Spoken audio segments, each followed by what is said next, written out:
I listened to Rigathi Gachagua warning Raila Amolo Odinga and the entire ODM that be careful with the President William Ruto.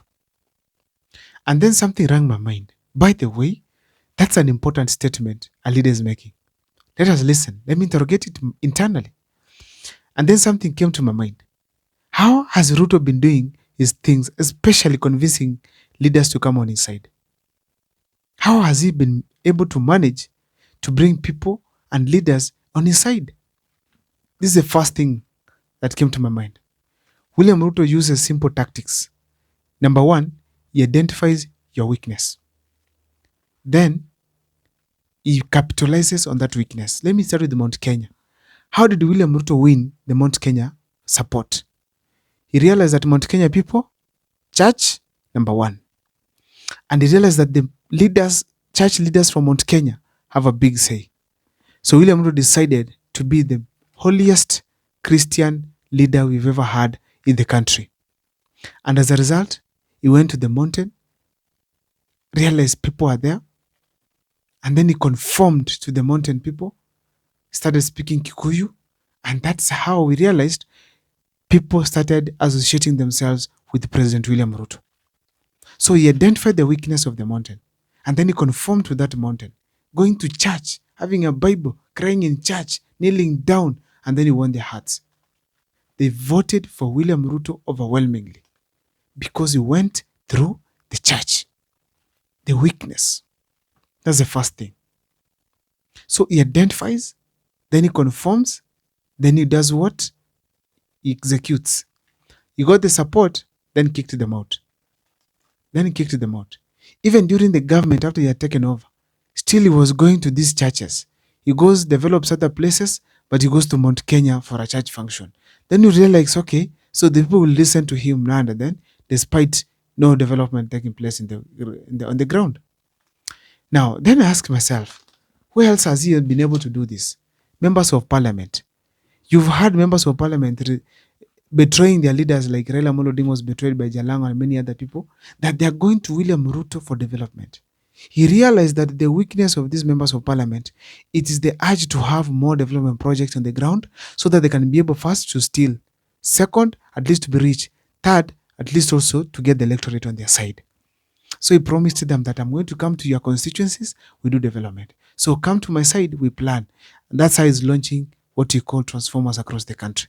So as we speak, William Ruto managed to capture the mountain and now captured the person, the legislature of the Republic of Kenya by capturing some of the members of parliament. And that's how actually William Ruto got the majority of the National Assembly and even the Senate. The other thing we have to remember is that these people have huge amounts of money that was being added from the Finance Bill 2024. So William Ruto gives the amount of money to go and do development. He does not ensure there's oversight, but he monitors. So when you go take the money and misuse, he does not talk. But so long as you make a mistake, it's pointed out later on when you betray him. So first of all, he conforms to the wishes of the people of the members of parliament. So once they have listened to him, he goes ahead to give them whatever they want, and then he follows after to monitor how they're doing it. If there's any form of ukora that they are employing, William Ruto is able to note it down so that whenever they are opposing him, he'll be able to expose them. So as a result, these members of parliament will be conformed also to William Ruto's way of life. But the fact remains that William Ruto identified their weakness. They want money for development projects so that they can steal. Simple as that. And then after that, now William Ruto uses that kind of stealing as a blackmail for them. Now, I was also very keen now to look at how William Ruto is dealing with the opposition. The weakness of Raila Amolo Odinga, it is power. Remember, for the 5 elections Raila Amolo Odinga is vying for presidency, he has been looking for one simple thing: power, presidency. Now, if you give him some part of power that you have, Raila Amolo Odinga is done. And that is the weakness that William Ruto was able to identify in his side. Now look at this. Uhuru Kenyatta knew he cannot run Kenya without Raila Amolo Odinga on his side and William Ruto. So he brought Raila Amolo Odinga on board because he was an easier target. How was he an easier target? Promising him power and also support. That's how you saw Raila Amolo Odinga moving with it to call what you call BBI across the country. He campaigned across, Raila Amolo Odinga having the police that were taken from him, and we realized the entire nation was talking about Raila Amolo Odinga. The campaign for BBI was fully funded. So the fact remains that Raila Amolo Odinga needed money, needed support, needed what you call some power to command one or two things. I remember him going to say at some occasion that I'm going to order something to stop. I think it was at the coast. There's something they were going to stop from occurring. And Raila Amolo Odinga said that he has given an order. And by then, remember, it was not anything. But now, Uhuru Kenyatta did not give him cabinet secretaries. So Ruto asked himself, how am I going to do this better to bring down Raila Amolo Odinga? It's by giving him slots of cabinet secretaries.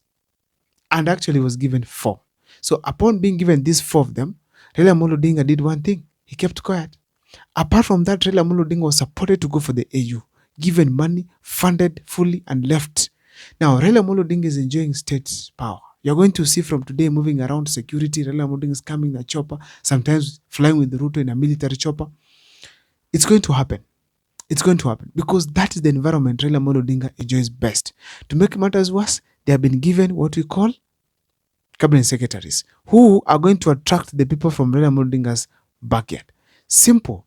Bringing the enemies closer. William Ruto identifies your weakness, conforms to it by like now, he conformed by taking cabinet secretaries, supporting Raila Amolo Odinga for AU, and also right now, embracing Raila Amolo Odinga in the sweetest language ever. Working together, doing this and that together, going steadfast, launching projects together. Yet William Ruto is a man on a mission.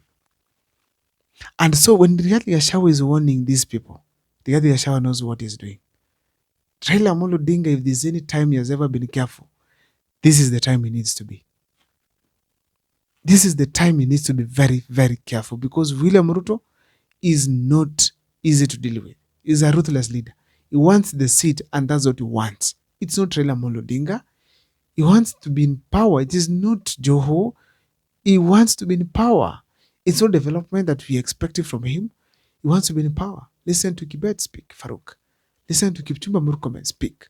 Listen, people are not interested in development. They want William Ruto to remain in the presidency. So therefore, it is very clear that William Ruto confirms and then, identifies the weakness, conforms, and then strikes. That is the same way he does with church leaders. He goes to church leaders with the Bible. Sweet language. They speak, they preach, and given a time to say something, he speaks politely. You can think like he's not the person who was saying Kenyans are criminals. You can think that he's not the same president who sits in status as Kenyans are being abducted. So he comes there as a different version of Ruto. And then if you are there for the first time, not even for the first time, if you listen to him, you can even say no. Abductions are being done by opposition. It is not William Ruto's government. So you will definitely see a different version of Ruto. So he conforms to your way of life, then he strikes. I don't know what's your take, but that is what I've come to realize about President William Ruto.